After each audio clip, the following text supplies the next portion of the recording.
చెప్పండి, ఇప్పుడు మహాలక్ష్మి పథకం అనేది తీసుకొచ్చారు కదా, సో నష్టాల్లో ఉందని ఇదంతా చేస్తున్నారు అనే ఒక అది అనిపిస్తుంది. ఏమంటారు దీనికి? నష్టాలు అంటే ఆర్టీసీ అనేది ఈ సంస్థ అనేది నష్టాల్లో ఉంది. నష్టాలు ఎక్కడిది మేడం? వాళ్ళే చెప్తున్నారు కదా లాభాలలో ఉన్నదని.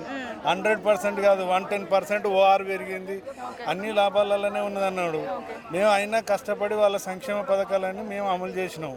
మా గవర్నమెంట్ అని మేము అన్ని విధాలుగా మేము దానికి శ్రమ అది చేసి మేము అన్ని విధాలుగా ప్రోత్సహించినాం గవర్నమెంట్.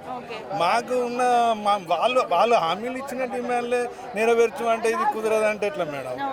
ఇప్పుడు అన్ని గ్యారెంటీలను అటకెక్కించినట్టే అవుతుంది ఇప్పుడు కాంగ్రెస్ సర్కార్ అనేది. ఇప్పుడు మీరు చూడండి, ప్రతి మీటింగ్లో ఏ మీటింగ్లో సీఎం గారి మీటింగ్ కానీ మంత్రులు మహాలక్ష్మి పథకం మహిళలకు ఫ్రీ అని చెప్పి ఇది బాగా ఫుల్ సక్సెస్గా చెప్తుంది. మరి దాన్ని అమలు చేసిన మాకు ఇంత అన్యాయం చేస్తే ఎట్లా? గవర్నమెంట్ ఒక చిత్తశుద్ధితో ఆలోచించి మాకు ఎంతో కొంత మేలు జరిగే విధంగా చేస్తే బాగుంటుందని మన ఆలోచన.